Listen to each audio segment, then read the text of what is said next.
बहनों की लालची भाभी। करिश्मा, रेशमा और मनीषा 3 बहनें हैं।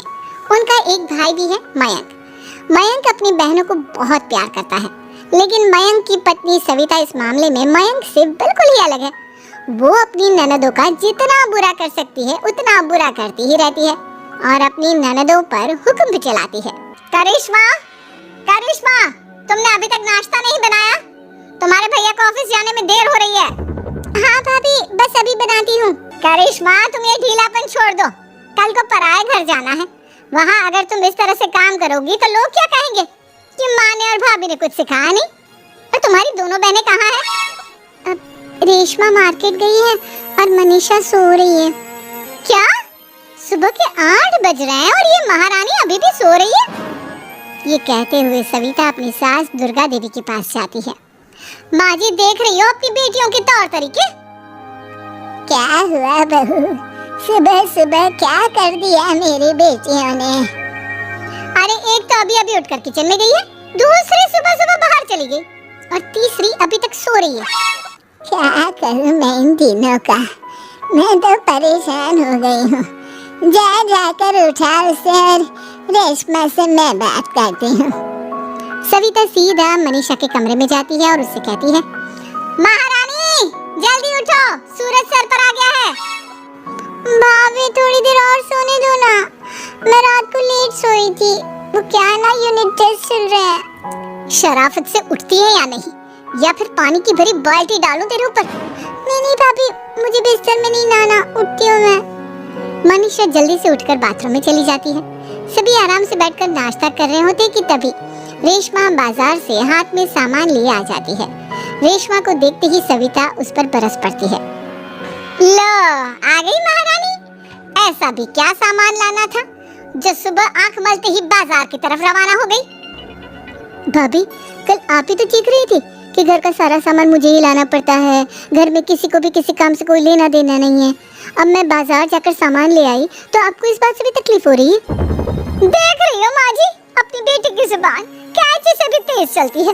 और मयंक, आप तो कुछ कहेंगे नहीं अपनी लाडली बहन को? रेशमा, अपनी भाभी से ऐसे बात नहीं करते। चलो माफी मांगो। भैया, मैं क्यों माफी मांगू? आप भाभी से बोलिए ना कि हम पर कम हुक्म चलाया करें। हम इस घर की बेटियां हैं और आपकी पत्नी की ननद है, नौकरानी नहीं। लो कर लो बात।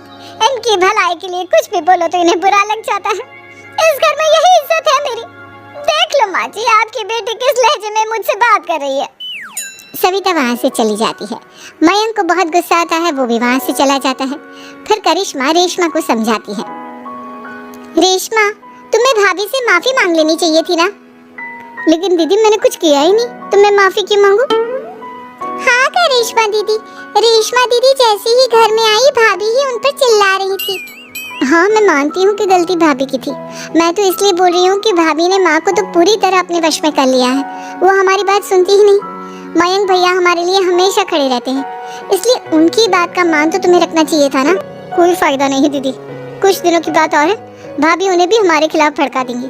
फिर वो भी माँ की तरह हमारी किसी बात का विश्वास नहीं करेंगे। इसी तरह सविता अपनी तीनों ननदों को किसी न किसी बात पर परेशान करती रहती थी। एक दिन मयंक अपनी तीनों बहनों के लिए गिफ्ट लाया। क्या रेशमा, ये तुम्हारे लिए हार का सेट। रेशमा, तुम्हारे लिए सुंदर सी ड्रेस। और मनीषा, तुम्हें किताबें पसंद है ना, तुम्हारे लिए किताबें लाया हूँ। थैंक यू भैया, थैंक यू भैया, थैंक यू भैया।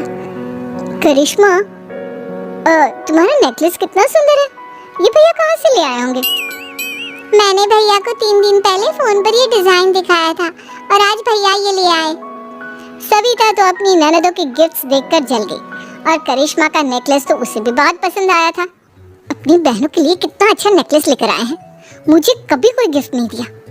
मैं आज ही ये हार चुरा लूंगी। रात में सविता करिश्मा का हार चुरा लेती है और इसी तरह उसे अपनी ननदों की जो भी चीज अच्छी लगती वो उसे मांगती नहीं, बल्कि रात के अंधेरे में चुरा लेती। इसी तरह दिन बीतते गए और सविता ने मयंक के दिल में भी उसकी बहनों के लिए नफरत पैदा कर दी। एक दिन मयंक ने करिश्मा और रेशमा के लिए रिश्ता देखा और ये बात उसने घर में सबको बताई। माँ, करिश्मा और रेशमा के लिए बहुत अच्छा रिश्ता आया है, वो लोग कल इन्हें देखने आ रहे हैं। आप और सविता मिलकर सारी तैयारी कर लेना। ये सुनकर करिश्मा और रेशमा खुश हो जाती हैं, लेकिन सविता सोचती है, अगर इन दोनों बहनों की शादी हो गई तो घर और बाहर का काम कौन करेगा? मनीषा तो एक नंबर की कामचोर है, उससे तो किसी बात की उम्मीद लगाना ही बेकार है। मुझे इस शादी को रोकना होगा। अगले दिन सभी लड़के वालों के स्वागत की तैयारी करने में लगे होते हैं। तभी मयंक अपनी बहनों से आकर कहता है, तैयार हो गई तुम दोनों? देखो दोनों लड़के बहुत अच्छे हैं, मैं कोई कसर नहीं छोड़ना चाहता, इसलिए तुम उनके सामने अच्छे से बिहेव करना और अपनी भाभी से लड़ने मत लग जाना। करिश्मा, तुम वो नेकलेस पहन लो ना जो मैं तुम्हारे लिए लाया था। भैया मैं बहुत देर से वो नेकलेस ढूंढ रही हूँ, लेकिन मुझे मिल ही नहीं रहा। क्या तुमने नेकलेस खो दिया? तुम्हें पता भी है वो कितना महंगा था? तुम कोई काम ढंग से नहीं कर सकती। मयंक गुस्से में वहाँ से चला जाता है। थोड़ी देर बाद लड़के वाले भी आ जाते हैं। वो दोनों बहनों को पसंद कर लेते हैं और रिश्ता पक्का हो जाता है। लेकिन सविता के दिमाग में तो कुछ और ही खिचड़ी पक रही थी। वो पंडित जी के पास करिश्मा की कुंडली लेकर जाती है और उन्हें पैसे देकर करिश्मा की कुंडली बदलवा देती है। जब लड़के वालों के पास करिश्मा की कुंडली जाती है तो वो दुर्गा को फोन करते हैं। बहन जी, हमने करिश्मा की कुंडली अपने पंडित जी को दिखाई थी। आपकी बेटी की कुंडली नहीं बल्कि दोषों का पिटारा है। देखिए, मैं और मेरे पति इन सब बातों में बहुत विश्वास करते हैं, इसलिए हम आपकी बेटी से अपने बेटे की शादी नहीं करा सकते। इस तरह करिश्मा का रिश्ता टूट जाता है और सभी घर वालों को बहुत दुख होता है। अब कविता सोचती है, चलो करिश्मा का तो रिश्ता टूट गया, अब रेशमा का भी रिश्ता तोड़ना है। क्या करूं? अब सविता आवाज बदलकर किसी अननोन नंबर से रेशमा के होने वाले ससुराल में फोन करती है। हेलो, मैं कौन हूँ कौन नहीं ये आपके लिए जानना जरूरी नहीं, बस इतना सुन लो कि रेशमा का 2 साल से किसी के साथ अफेयर चल रहा है। बस रेशमा का रिश्ता तोड़वाने के लिए सविता का इतना कहना काफी था। अब रेशमा का भी रिश्ता टूट गया। मयंक और दुर्गा देवी ने रेशमा को खूब खरी खोटी सुनाई और उससे बार बार उस लड़के के बारे में पूछने लगे। आप दोनों मुझे क्यों परेशान कर रहे हो? अरे कोई लड़का होगा मेरी लाइफ में तो मैं बताऊंगी ना, जब कोई है ही नहीं तो कहाँ से लाऊं मैं कोई लड़का? तेरे होने वाले ससुराल वालों को फोन किसने किया था? मम, मैं नहीं जानती किसने फोन किया था, मैं सच कह रही हूँ। मैं तो पहले ही कह रही थी इसकी लगाम खींच कर रखो, लेकिन मेरी सुनता ही कौन है? आप चुप रहिए भाभी, ये सब आपका ही किया धरा है। अब तीनों बहनों को विश्वास हो जाता है कि ये सब उनकी भाभी ही कर रही है। तीनों बहनें अपनी भाभी को सबक सिखाने के लिए एक वकील कर लेती है और घर में हिस्सा मांग।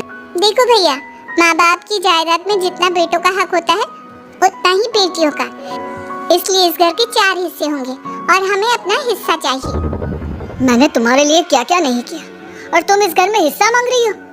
भैया, आप और माँ हम बहनों की कोई बात नहीं सुनते हो और भाभी हमारी शादी नहीं होने देगी क्योंकि उन्हें लगता है कि आप हमारी शादी में ज्यादा पैसा लगाओगे और उन्हें हम जैसी फ्री की नौकरानी कहाँ मिलेगी।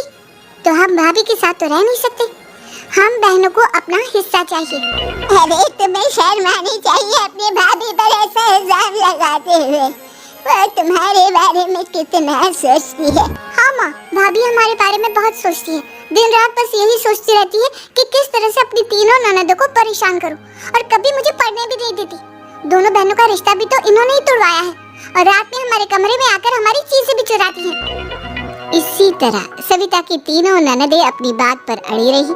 अब कोर्ट में तारीख भी शुरू हो गई। जब सविता को लगा कि उसकी तीनों ननद इतनी आसानी से नहीं मानने वाली, तो उसने अपने पति और सास को सारी सच्चाई बता दी और अपनी तीनों ननद से माफी मांगी। मयंक और दुर्गा को भी अपनी गलती का एहसास हो गया। अब सविता खुद करिश्मा और रेशमा के लिए अच्छा रिश्ता ढूंढती है और उनकी शादी करवाती है।